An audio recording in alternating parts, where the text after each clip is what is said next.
Good morning, everyone. Welcome to a late Thursday edition of FPC Radio Live. We welcome you in as we get geared up for this weekend's divisional round matchups, and there's a lot of really, really good ones I'm getting excited for. I've gotten over the end of Tom Brady's 22nd season. I'm focusing on season number 23, which will be coming, John. I keep telling myself that, and I'm very convinced that it will happen. Where? I don't know, but, John, yesterday, and I don't know how much stock you want to put into it. This is more, off-season speculation or fodder, if you want to call it. But apparently, John, around Thanksgiving, one Mr. Rob Gronkowski reportedly had contacted the Buccaneers and, expressed in some form or fashion that he was bored, which, surprise, surprise, a guy that's barely in his 30s, who's played football most of his life, is getting bored while not playing football. But I don't know the extent of what those conversations were. I don't know, how deep they were talking, but it kind of opens up the wide door of speculation for this offseason, because added to that quote unquote report, I don't want to call it a report, let's call it a rumor. The rumor is he'd be willing to play a full season next year. And I don't know, John. I mean, you've been kind of at the forefront of this, and there's a lot of evidence to suggest that a lot of what you said is right. And I'll clip that so you can play it over and over again for yourself there, John. But thank you. The absence of Rob Gronkowski, not only on the football field. I mean, his presence obviously would have helped, X's and O's wise.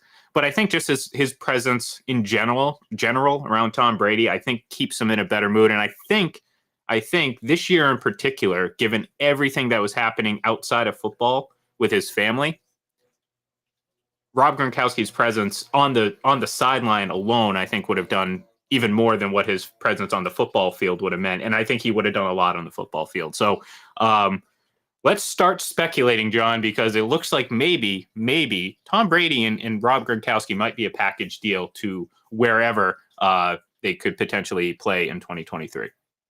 Start spreading the news, right? And I'm on board with that, because look at the two seasons where Brady at times looked miserable, right? 2019 with the Patriots, 2022 with Tampa Bay.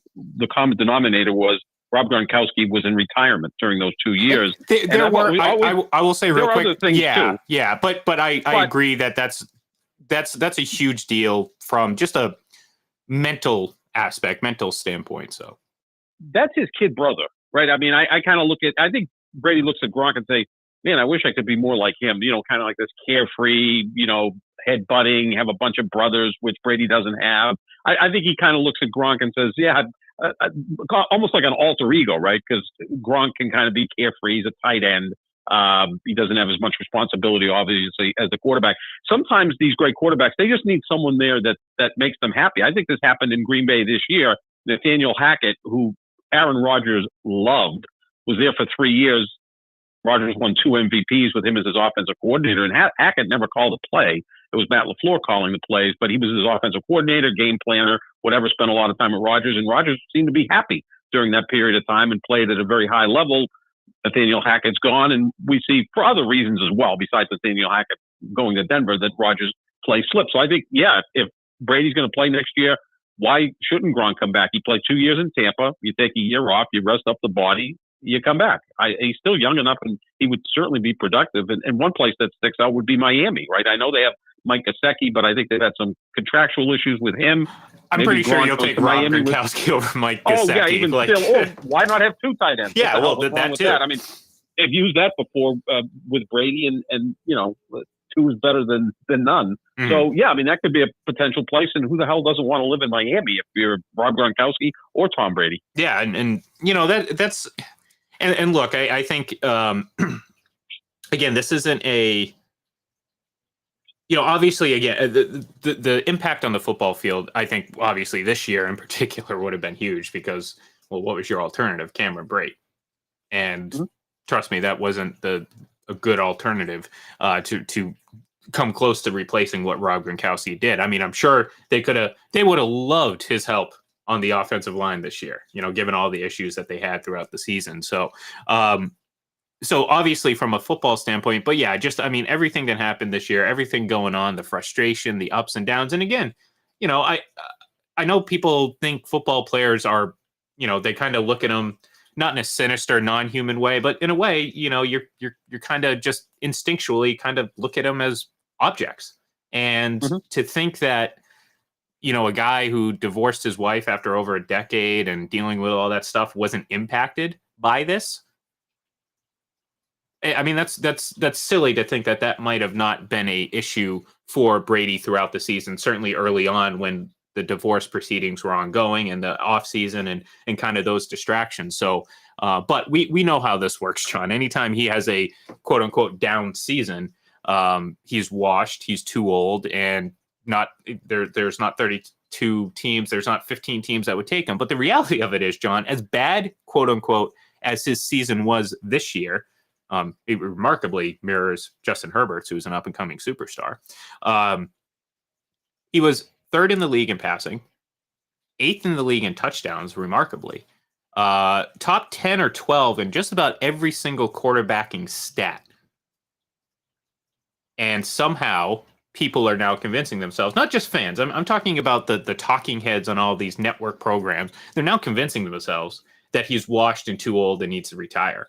And it's funny but expected, and it's kind of the state of where we're at right now when it comes to talking about quarterback play and everything like that and how it's analyzed. It's so ass backwards that I don't think we're ever going to come back and actually get like reasonable discussion about how the difference between quarterbacks and what they do well and why the certain things that are done are good and more valuable than other things. It's just we don't have that type of ability to have that discussion anymore on national television. It's about, again, style points, running around, and who can do the coolest looking thing, when in reality, it's about executing. And, that's the bottom line. And I think there's about, right now we're moving into, like, I think the future generation of young quarterbacks is in great hands, because you do have Patrick Mahomes, you have Joe Burrow, you have Josh Allen. And despite what Nick Wright says, no, he's not the sixth best quarterback in these playoffs remaining. That's absurd. And again, kind of speaks to the nature of where we're at as a sports, where we're at covering sports. It's, I'm going to go out and say something outrageous. There's absolutely no reason for him to put Josh Allen behind Trevor Lawrence, which he did, other than, well, he's playing a role. He's playing a stick. Mm-hmm. And normally, I would say most people would see that transparency and be like, okay, it's entertaining, but I'm not going to cite that as something in an argument. But that's the problem. People are citing these arguments now. And well, so he has him as the sixth best quarterback with 8 quarterbacks remaining. Yeah, I mean, something like that. Yeah. That's over the top, obviously. Well, of course, but that's what he does, But that's right. His thing, and everyone's like, "Oh, Nick Wright's so cool," blah blah blah blah blah. But that's where we're at right now. It's not about accuracy or facts, quote unquote. It's about making faces, making bold statements, and talking loud, getting a reaction. That's all it is, positive or negative. Because I react to it negatively, and it accomplishes the same thing for him.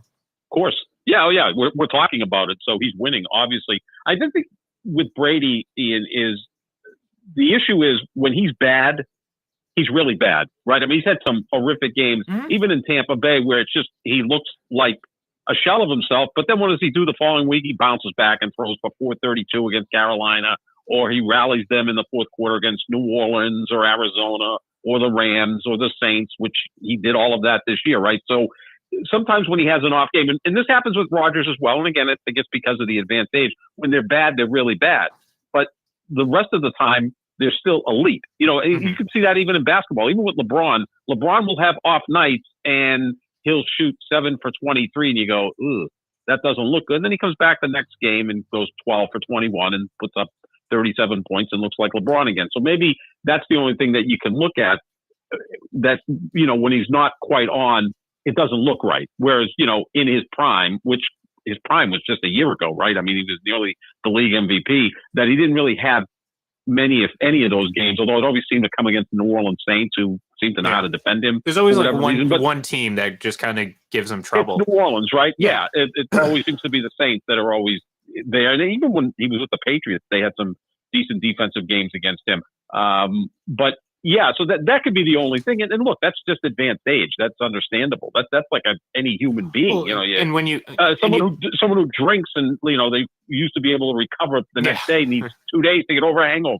I need 2 days just to prepare for a hangover, let alone get over it. So it's like, but and to that point, this year in particular, and we've talked about this all season, Brady had to be absolutely perfect. I mean, think about that middle stretch where he went almost 2 months without throwing an interception. But the problem was the Buccaneers during that same time didn't create turnovers.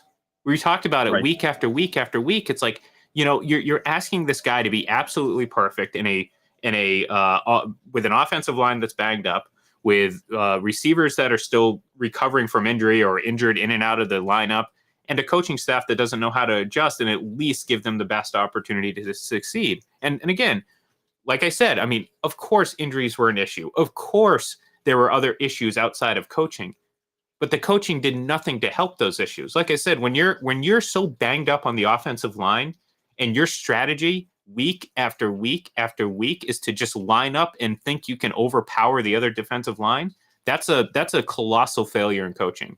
And we saw that each and every week, every single week that the Buccaneers tried to just hammer home those straight down the field runs. Oh, Lenny, playoff Lenny, or a regular season Lenny. Well, guess what? He was 2.8 yards a carry Lenny this year. And you continued to go to that well when you knew he just didn't have that explosiveness. You knew that the offensive line was banged up and couldn't handle a great defensive line, even if they were healthy. And yet you still thought you were a team that was going to ground and pound and win the defensive line struggles. So yeah, of course, Tom Brady had to be perfect. That's why they had to lean on his arm so much. And as we talked about yesterday or on Tuesday, when the numbers came out about perfectly covered plays, and you have Dallas at the top of the list this weekend, and Dallas defense, that is, and the Tampa Bay defense at the bottom of this list means, well, the defense couldn't cover anyone, and the receivers just couldn't get open. There was nothing to work with. And I'm not even going to start ranting on that play again, the interception play, because I still wake up in the middle of the night wondering what the hell everyone was doing on that play. I still don't know.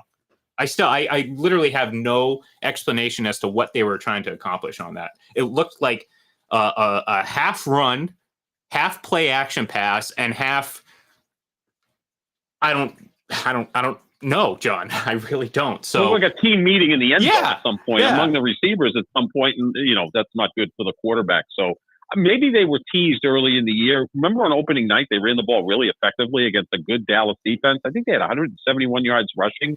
Fournette went over 100 yards. That was really his only good game of the year. And it's almost like they just put it in their mind that they could recapture that at some point during the season, and they never did. So, it wasn't a really good football team this year on both sides of the ball. And I think right now that, Brady's just going to sit back, relax, and it'll come quickly, because free agency is in March, but I'm sure he's already laying the groundwork, or at least there'll be people in his camp through back channels laying the groundwork with whoever, the Raiders, the Jets, the Dolphins, pick a myriad of teams. I mean, I'm sure they're all interested in him. I think the Raiders make the most sense. And look, if Gronkowski goes along there too, now you've got two great tight ends. I mean, he can work with two great tight ends. He did it here. Yeah. He did it here with Hernandez and Gronkowski.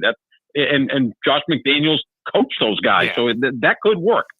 And again, that's a possibility. I mean, I'm taking note now of all the comments, considering the revisionist history that we've gone through with him arriving with the Buccaneers.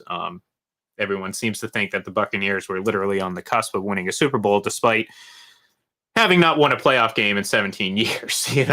Like I want to make sure that we're capturing what we're seeing right now, just in case he does end up going to the Raiders and potentially winning a Super Bowl and then getting that backwards talk yet again. But yeah, it's it is what it is. I mean, this is what you're getting when you get this commentary. And again, you're creating a generation of sports fans that this is what it's going to be, and you just got to kind of accept it, I guess. Because how would that offense be, Ian? When you think about it, you have Brady at quarterback, Josh Jacobs as his running back, right, who led the league in rushing. You'd have, I think, still the best receiver in football in Devontae Adams. If you went with two tight ends with Gronkowski and Waller, and then you got Hunter Renfrow, who's like a perfect slot receiver for him. my Lord, that offense would be incredible. Yeah, and that's and the idea of him playing like with the Devontae Adams is, I mean, that's like Devontae Adams does not drop that deep pass on Monday. No, he doesn't drop that. He doesn't run with no clue as to what's going on. He doesn't, run a comeback route with 5 seconds left and no timeouts. 7 yards away from the sideline. Another play that just grinds my gears, and I'm just trying to wonder what the hell they were thinking. That would be very, very.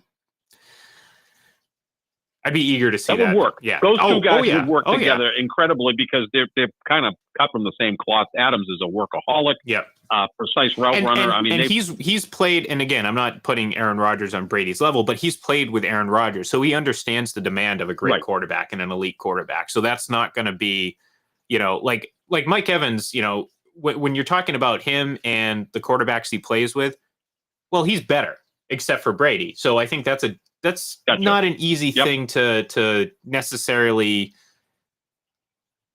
handle. And I'm not saying that Mike Evans isn't handling it well, but you can tell kind of when you talk to their fans where it's like, oh, Mike Evans is doing everything right. And I'm sitting here thinking like, look, doesn't mean that Brady's always right, but when push comes to shove, if there's a miscommunication, who do you think it's more likely to have been on?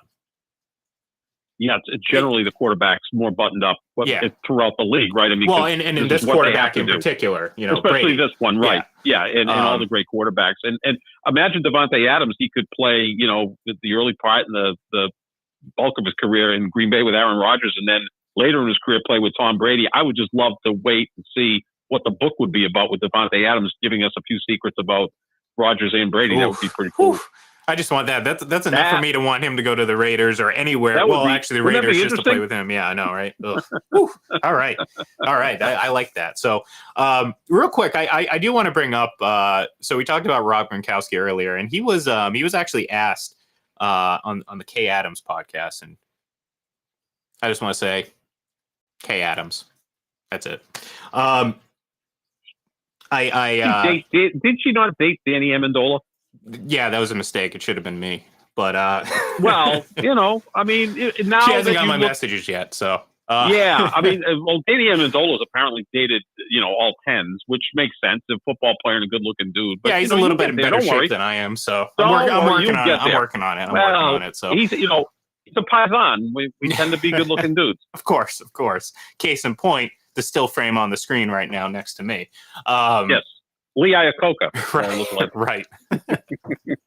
Anyways, back to reality.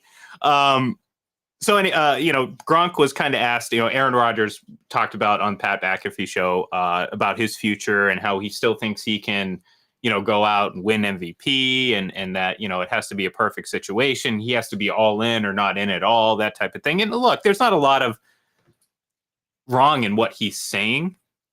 And Gronk said this. He said, for the most part, I don't think he said anything bad. It's just more or less a philosophical difference on one thing, and that was Aaron Rodgers' focus on an MVP award and not a Super Bowl. And look, I think it's going to get blown way out of proportion because that's what happens with these guys, and it creates great talking points on TV. I think there's a little bit of truth to that, and it kind of falls in line with how we kind of view Rodgers as a great quarterback, but there is something that's just missing that has limited his team success, and doesn't mean it's all on him, but there's been factors that he's certainly attributed to, or in terms of losing and not having those opportunities. And I think mentality wise, I think we all kind of felt like maybe he was a little bit more focused on his own personal numbers, certainly relative to Brady. And I don't think that's an act. And again, Tom might be the most selfless quarterback in that regard. That's not taking anything away from Aaron Rodgers. I just think that's one of the main differences. And I think that's what Rob Gronkowski was in one way or another kind of pointing out without actually saying Brady. Well, just to defend Rodgers a little bit, and normally I am the guy that does that, but I will also criticize him when need be. He was asked a direct question, can you return to MVP level? And he answered it, yes. Well, so, it was a direct question. So one thing about Rodgers, and I think whether someone likes the guy, doesn't like the guy, he's a great interview. I mean, when he listens to the questions, he's engaging. You could tell that he likes doing it, especially with Pat McAfee. I'm sure there's, good monetary reasons as well, but he tends to be a guy, even in his press conferences with the local media, he will answer questions and he listens to the question and tries to answer it directly. So I think the question was, can you return to an MVP level? And you said yes. So that kind of gets blown up that, well, he's only interested in MVPs. That may be the thing he's hanging on, though, that now he can walk around and say only Peyton Manning has more MVPs than I have, and if I can win one more, I'll equal Peyton Manning. And then, if you want to put an asterisk on it, Manning shared an MVP, right, with Steve McNair in 2003. Yeah. So that may be the only thing he's hanging on, because I don't really see him winning a Super Bowl going forward. So, he'd be the guy with the one Super Bowl and the 4 MVPs, which, is still an accomplishment. But I get you. I mean, when a player talks about his own MVPs, it is a turnoff, right? Yeah. Maybe his teammates look at it that way. The media looks at it that way. Other players look at it that way. I don't think I've ever heard Tom Brady talk about his 3 NFL MVPs or his 5 Super Bowl MVPs. He just doesn't really bring it up. No. He's most proud of the 7 Lombardi trophies. Well, and again, that's part of why people are making a big deal, because there has been, and this isn't the first time it has been suggested that, Aaron Rodgers might care a little bit more about his own personal accolades. Again, and look, we've both talked about that, and it is getting blown out of proportion because something like this kind of adds ammunition to the whole discussion, especially if you're someone who really harps on Rodgers for something like that. You're going to take this and run with it and be like, oh, see, this is exactly what we're saying. Although, again, like I said, I don't necessarily disagree, and I'm not like offended by what he said. It's just like, Gronk has a unique perspective and certainly is influenced by what we've seen from the other guy. And to your point, I can't tell you the last any time that Brady's gone out of his way or even asked a direct question. Generally, he'll, like, if he were asked that same question, he would somehow turn that into an answer about his teammates and you know what I mean, and give you kind of like one of those non-answers, but in a way, obviously deflect from giving him self-praise. So, and you can also look at it that if the guy returns to MVP level, that means the team should be in contention for a Super Bowl. If he plays of course, mediocre like he did this year, they go 8-9 and they're out of it. If he's playing at that level he was in 2020 and 2021, when one of those 2 years they should have went to the Super Bowl, maybe both years they should have went to the Super Bowl. Heck, they had home field advantage both years and they didn't come up big enough in the big games. But yeah, if he's playing at that level, then you're going to be a Super Bowl contender as well. Yep. So, all right. So we obviously we haven't gotten too much into these divisional round matchups, and we're going to really dive into them tomorrow because we only have just a few games, and we really want to give some adequate time to it. But the NFL did announce today that another group of teams will be heading to London and Germany next year, and Bills, Titans, Jags will play in London, and the Chiefs and Patriots will be in Germany. So. I don't know if that obviously that you by just doing the math, you can see that doesn't add up. Doesn't mean the Chiefs and the Patriots are playing. I'm not quite sure how that necessarily is going to work out.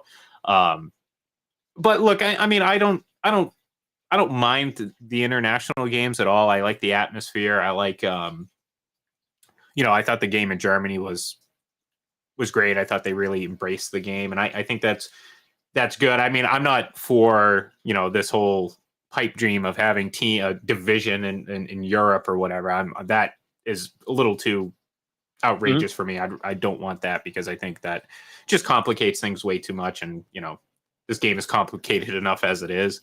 But I do enjoy the games. And I think luckily for London, the Jags are looking like they're not just going to be that steamroll team because, let's face it, the NFL hasn't necessarily given them the cream of the crop games. And I don't blame them because, you want to save your best games for over here. But, they're by virtue of the Jags getting better, I think you're going to get some good football out of them over in London. Yeah, so there'll be 5 games overseas, and all 10 teams will be from the AFC I take that back. The 5 home teams will be from the AFC, right? Because the AFC has 9 home games. The NFC has 8 home games next year because of the 17-game schedule. That's why the home teams this year overseas were from the NFC, which had 9 games. So that's the way they work it. Now we'll see who plays those teams. Yeah, the Patriots aren't playing the Chiefs, that's for sure.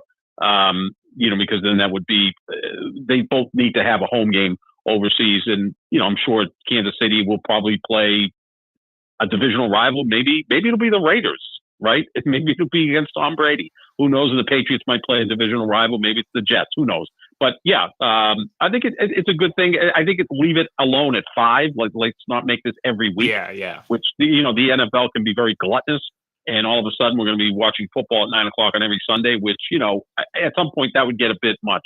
I like it in small doses, and that's exactly it. Like, maybe if it was like once a month or once every like 6 weeks to wake up on a Sunday at 9 a.m. and watch football, I'm like, okay, yeah, I'm cool with that, but I'm not doing it every weekend, or you know what I mean? Exactly. Because again, too much of something can not necessarily be a good thing, unless you're Tom Brady and you have Super Bowls and have as many as you want.